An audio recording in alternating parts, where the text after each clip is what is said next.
Shalom saudara-saudara yang dikasihi oleh Tuhan.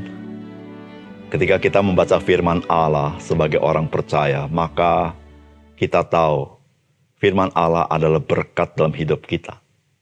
Mengapa demikian? Karena peraturan-peraturan Allah itu menjadi indah. Karena kita sudah diselamatkan, kita tidak lagi di bawah penghukuman. Tetapi bagi orang yang belum menerima kasih karunia Allah, maka setiap peraturan-peraturan yang Allah berikan, itu ada unsur, jikalau engkau tidak mentaatinya, engkau di bawah penghukuman Allah.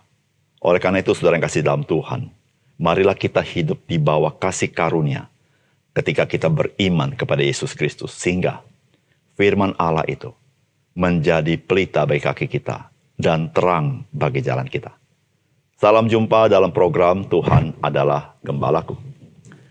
Mungkin saudara pernah mendengar pendapat orang terkait dengan keselamatan yang diterima seseorang karena ia bertobat dan percaya kepada Yesus Kristus sebagai juru selamat dan Tuhannya. Yaitu komentar seperti ini, kok gampang banget ya? Atau komentar seperti ini, masa iya kita tidak perlu melakukan apa-apa dahulu sebagaimana pada umumnya keyakinan-keyakinan yang ada. Lalu orang mungkin berkata, bukankah Alkitab banyak tercantum hukum-hukum Allah? Mengapa keselamatan di dalam kekristenan tidak memasukkan kewajiban untuk melakukan hukum-hukum Allah supaya seseorang diselamatkan? Jikalau hukum-hukum Allah tidak menjadi prasyarat bagi keselamatan, maka pertanyaannya mungkin muncul adalah, apakah gunanya hukum-hukum itu diberikan Tuhan? Saudara, pertanyaan-pertanyaan ini seringkali dapat muncul dari orang-orang yang tidak memahami kekristenan. Saudara, apakah betul kekristenan itu tidak masuk akal dengan keselamatannya? Karena keselamatan di dalam Kristus sifatnya gratis, tidak perlu usaha manusia. Saudara, mari kita membaca Roma pasal 5 ayat 12 sampai 21. Sebab itu sama seperti dosa telah masuk ke dalam dunia oleh satu orang dan oleh dosa itu juga maut. Demikianlah maut itu telah menjalar kepada semua orang karena semua orang telah berbuat dosa. Sebab sebelum hukum Taurat ada, telah ada dosa di dunia. Tetapi dosa itu tidak diperhitungkan kalau tidak ada hukum Taurat.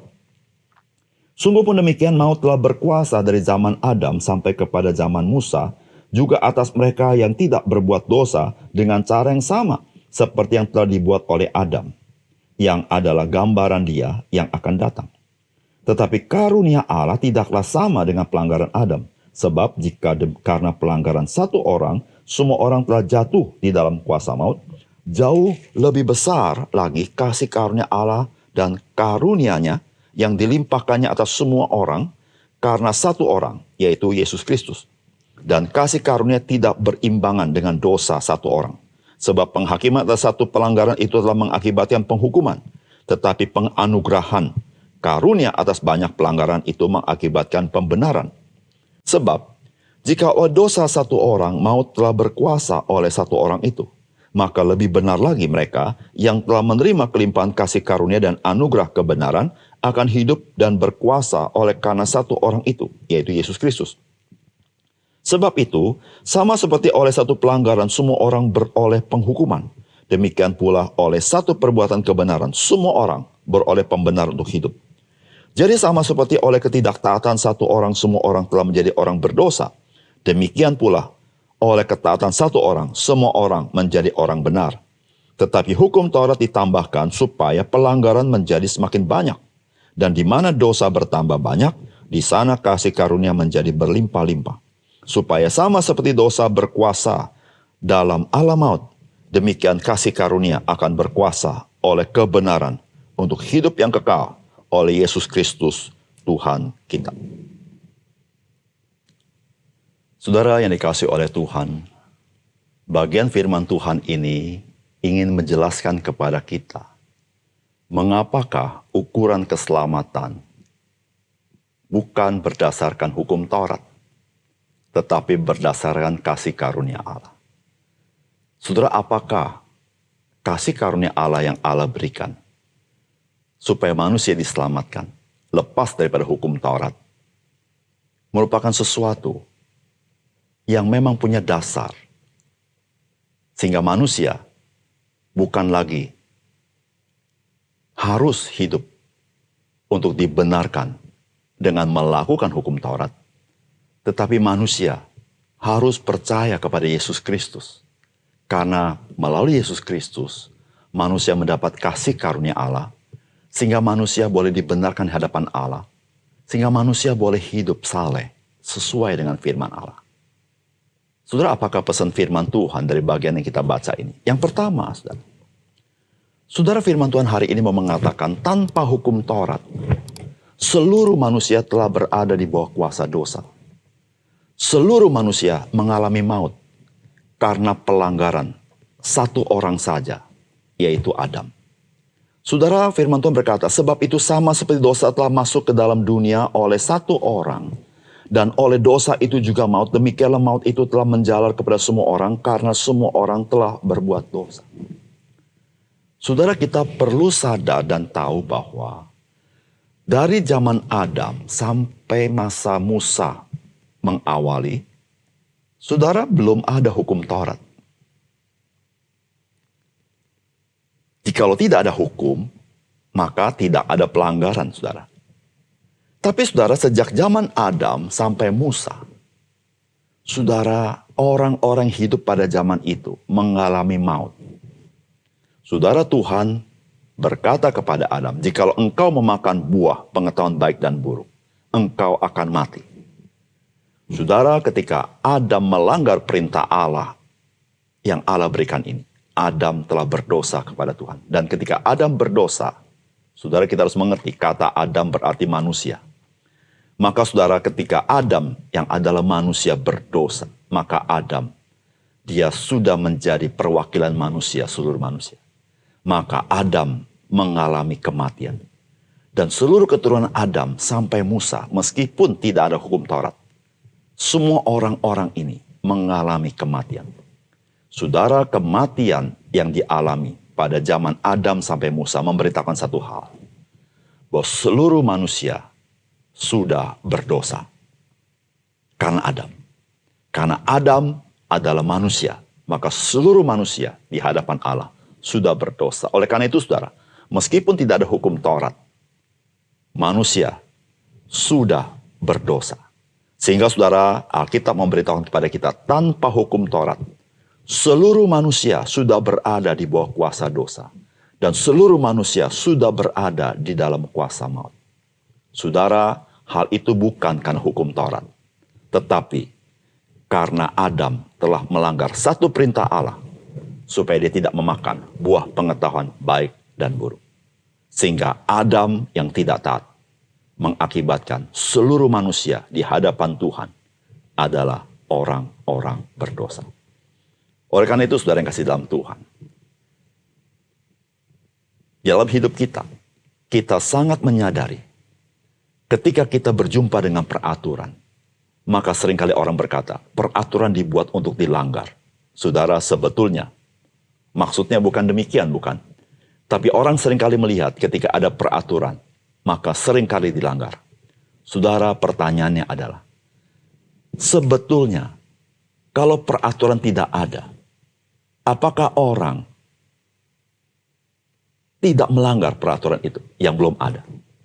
Saudara, kenapa peraturan ada? Karena ada banyak orang telah melampaui batas-batas itu. Maka muncullah peraturan. Sehingga saudara, bukan karena ada peraturan seseorang itu melanggar. Tetapi sesungguhnya manusia memang senang melanggar. Maka timbullah peraturan. Saudara, di situ memberitahukan kebenaran kitab suci. Bahwa manusia sebelum ada hukum Taurat, manusia berada di bawah kuasa dosa. Maka itu saudara, ketika hukum Taurat diberikan oleh Musa, maka muncullah pelanggaran-pelanggaran itu.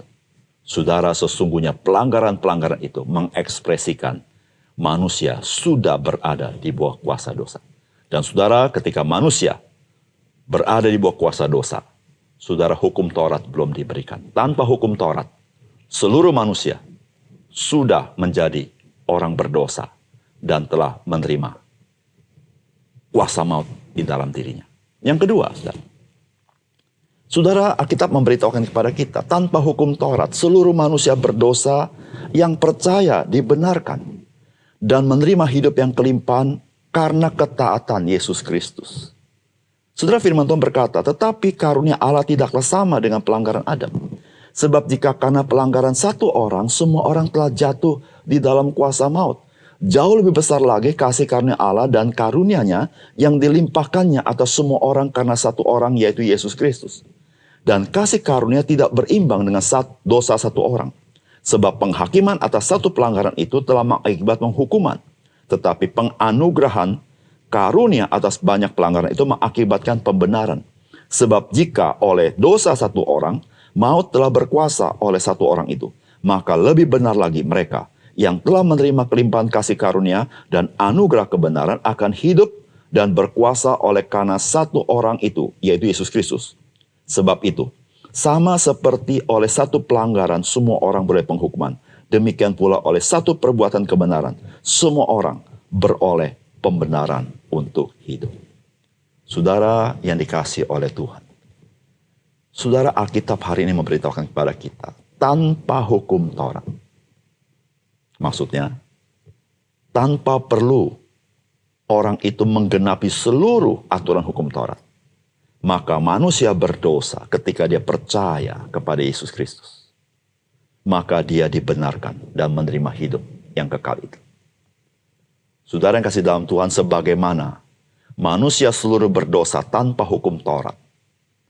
Maka oleh karena satu orang yang jatuh ke dalam dosa, yaitu Adam. Saudara, demikianlah Allah memberikan keselamatan kepada manusia. Saudara, tanpa hukum Taurat, maka orang-orang yang percaya kepada Yesus Kristus, dia akan diselamatkan. Saudara, sebagaimana manusia jatuh ke dalam dosa oleh karena ketidaktaatan satu orang, demikianlah orang mendapat keselamatan hidup yang kekal oleh karena ketaatan satu orang, yaitu Yesus Kristus.